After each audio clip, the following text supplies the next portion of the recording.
स्वागत है दोस्तों आपका एक बार फिर अपने इस चैनल में दीपा पांडे के साथ। साथियों, हाल ही में दिल्ली में हुई दर्दनाक घटना के बारे में तो आपने खबरों में सुन ही रहे होंगे, जिसमें 5 दरिंदे कार सवारों ने एक स्कूटी पर जा रही लड़की को पहले तो टक्कर मारी और फिर उसे बेरहमी से 10-12 किलोमीटर तक घसीटते रहे। आप यहाँ देख सकते हैं, जो स्क्रीन पर दिखाई दे रही है कार की ये इमेज, ये उसी घटना की है। आप यहाँ देख भी सकते हैं। जो यहाँ पे टाइमिंग है वो सुबह 3:34 का है, जो संडे की ये घटना है। तो लगभग सुबह के आसपास ये घटना हुई थी। जब पुलिस को उस लड़की की लाश बरामद हुई तो उसकी हालत दिल दहलाने वाली थी। उसकी हड्डियां टूट चुकी थी, पैर कट चुके थे, नग्न अवस्था में वो पाई गई थी, जो कि एक समाज के लिए शर्मनाक मंजर है। जिसके बाद पुलिस ने अपनी जांच पड़ताल कर कार में सवार 5 लड़कों को पकड़ लिया और कार को भी जब्त कर लिया है। तो ये मामला इस प्रकार का है जो खबरों में लगातार चल रहा है, और आज इस वीडियो के माध्यम से हम आपको बताएंगे कि इस घटना में जो पुलिस के द्वारा धाराएं लगाने की बात की जा रही है, या लोगों की जो मांग है धाराओं को लगाने के लिए, क्या वो कानून है, वो धाराएं क्या है और उस पर क्या सजा बताई गई है। तो स्लाइड के माध्यम से इसे समझने की कोशिश करेंगे।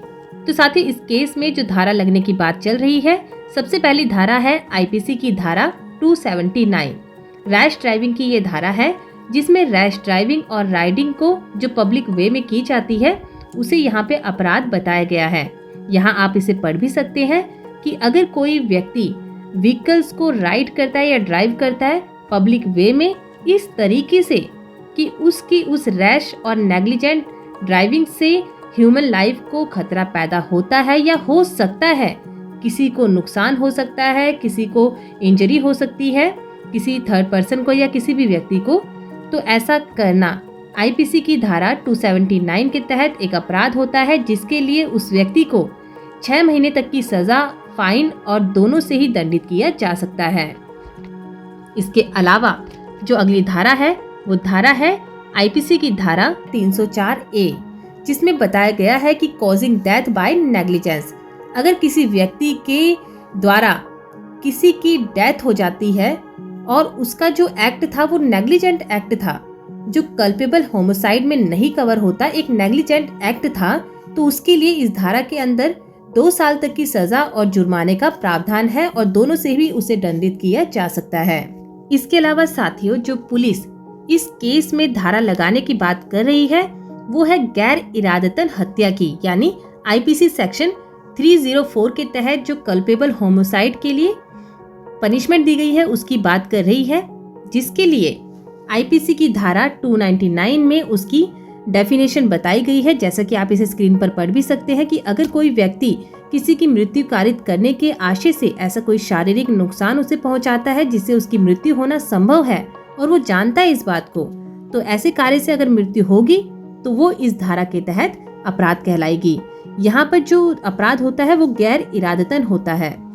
इसकी जो सजा बताई गई है वो आईपीसी सेक्शन 304 में बताई गई है, जिसमें लाइफ इम्प्रिजनमेंट की सजा या 10 साल तक की सजा भी शामिल है, फाइन के साथ। इसके अलावा इस केस में जो अगली धारा लग सकती है वो है 120B क्रिमिनल कॉन्स्पिरेसी की।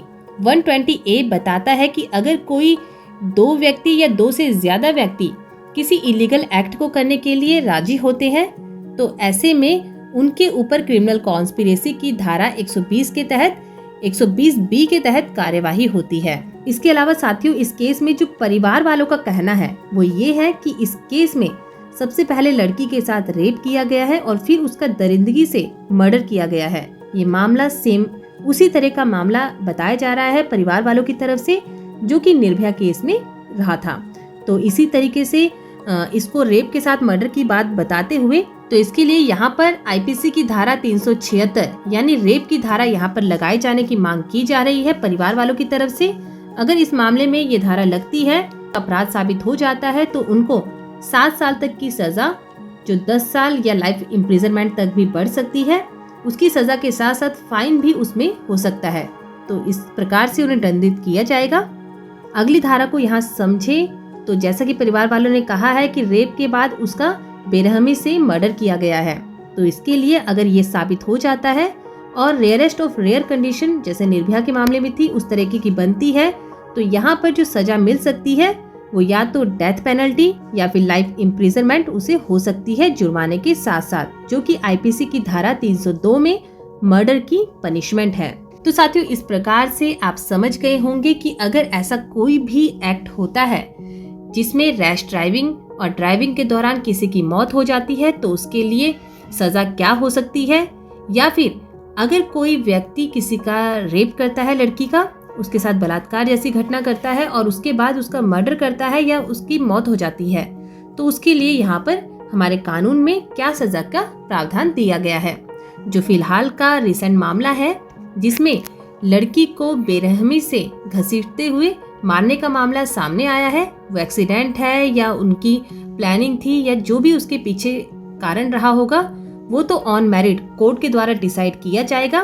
उसके लिए कोर्ट हमारे पास है जो सारी बातों को सुन के समझते सबूतों के बेस पे केस को डिसाइड करेगी कि इसमें कौन सी धाराएं बनती है, वो अल्टीमेटली कोर्ट ही डिसाइड करेगी।